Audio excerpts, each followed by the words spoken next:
All the attention of the Huns was directed toward the Western Roman Empire. For many years maintaining allied relations with the commander of the empire, Aecius, the Romans and the Huns brought to submission all the barbarian tribes that lived on both sides of the Rhine River. Rome could breathe easy for a few years. A complex system of mutual threats and fears maintained peace within Gaul, Rhecia, Spain, and Italy. Alas, Africa by this time was finally lost, and Gaiseric, king of the Vandals, could boast that his kingdom was the first fully independent of Rome in what was once the Roman Empire. But let the successful pirate raids of the Vandals not faze the experienced leader. Gaiseric felt that his position was very precarious. By promising the hand of the emperor's daughter, the treacherous Aecius had managed to upset the alliance of the two strongest barbarian kingdoms. And now Theodoric, king of the Goths, wanted revenge for his mutilated daughter. Aecius, having dealt with unruly barbarians in the north, getting rid of rivals within the empire, married the widow of his rival Bonifacius, who became commander-in-chief, also slept and saw how to return to the ports of the empire caravans of African ships with bread. His desire was fully shared by the Eastern Roman Empire, and even though under Valentinian Byzantium preferred to pay a huge tribute to the Huns and continued the eternal border war with Persia, there was no doubt that at the first moment of calm, the army from the east would join the attack on the Vandal pirate kingdom. That was why Vandal sent messengers to Attila and begged him to attack the kingdom of Theodoric's Goths, without waiting for Aecius to work with the federates to restore the Roman Empire completely. Attila liked the idea of striking the Goths, and the fact that the kingdom of the Visigoths was formerly part of the Roman Empire did not confuse him at all. The occasion for war with Rome was long saved. From the chest extracted, shook off the dust, a letter from the daughter of Galla Placidia, Justigrata Honoria. The maiden, once admired as proud, looked Attila's ambassadors at court of Emperor Valentinian in Constantinople, ardently asked Attila to release her from marriage on the aged senator, which completely pushed her ambitions in a shadow. Not wishing to remain the plaything of political paranoiacs, brother and mother Grata, 30 years lived without marriage, offered Attila half a kingdom, and her hand as proof of the authenticity of the letter sent his ring. Of course, the ambassadors from Attila made a commotion in Ravenna. Huns did not want to listen to any explanations, neither that the ring is not a symbol of engagement, nor that Grata has long been married, nor that she was exiled to Constantinople, nor that half a kingdom as a dowry is some fantasy from ancient Roman fairy tales to children. War was becoming inevitable. At the same time in the east, near Constantinople, while hunting, fell off his horse and broke his back 50-year-old Emperor Theodosius. 43 years this quiet and pious man stood at the head of the empire, and if not a few defeats from Attila, which led to a humiliating peace and payment of a huge tribute, his reign could be called successful. Under Theodosius, the most important events of formation of the Christian Church, worthy of a separate cycle of stories, but the history of the Church with him certainly did not end.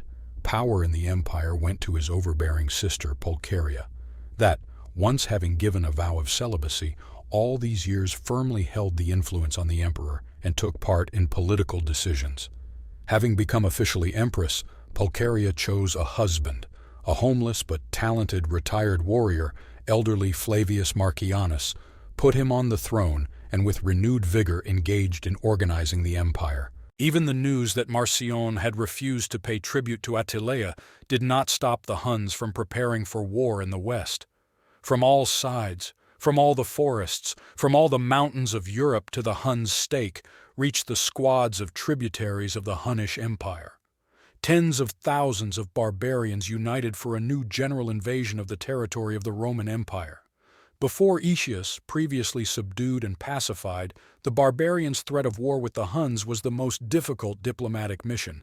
Now he had to raise to war those whom he had previously frightened by the war with the Huns. Let's give him credit, he succeeded.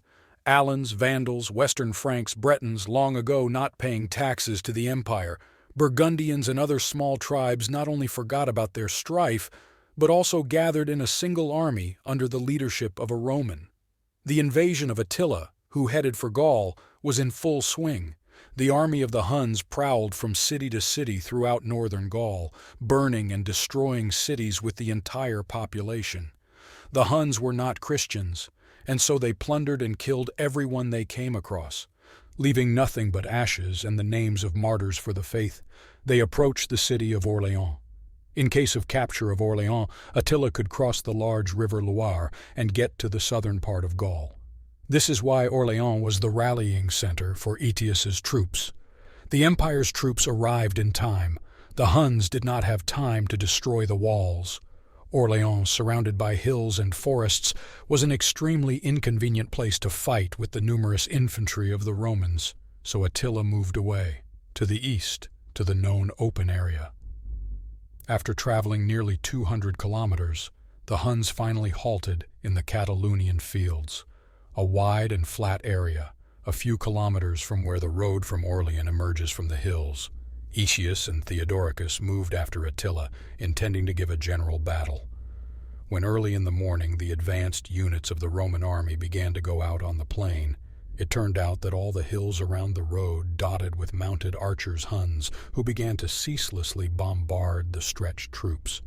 Torsimond, the son of Theodoric and the chief of the Visigoth cavalry, was sent to clear the hills from these detachments, and the cavalry of the Goths, almost until lunchtime, chased the mounted archers on the forest hills in the rear of the army under construction. Once on the plain, Aecius, seeing that the Hun army was gathering in the distance, began to organize his army in a line, the ends of which rested in the hills and forests. In this way, he hoped to avoid being encompassed, surrounded, and further annihilated by his army. In the center stood the greatest lovers of escape, in case of a doubtful outcome, the cavalry of the Alans. Directly behind them were the reserve of Theodoric and Aetius.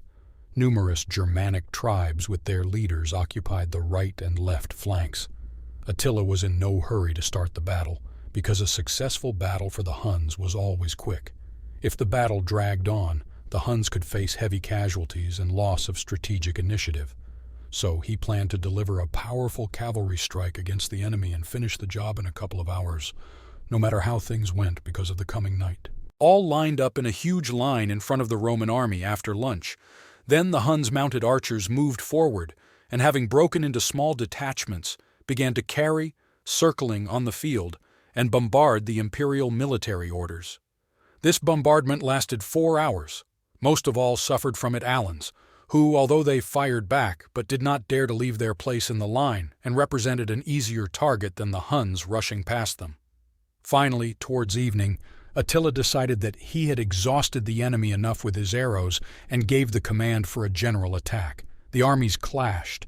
The Battle of Catalunya is famous not only for the number of tribes and men who converged in battle. In this grand battle, both sides were not inferior to each other in strength, and the outcome of the battle was not clear until almost the end. After the first powerful blow of the Huns' army, the center of the Roman formation shook and began to squeeze through. Immediately thrown into the battle, reserves could not stop the onslaught. The battle broke out even fiercer. In the battle died in the battle of the king of the Goths, Theodoric, but no one noticed it.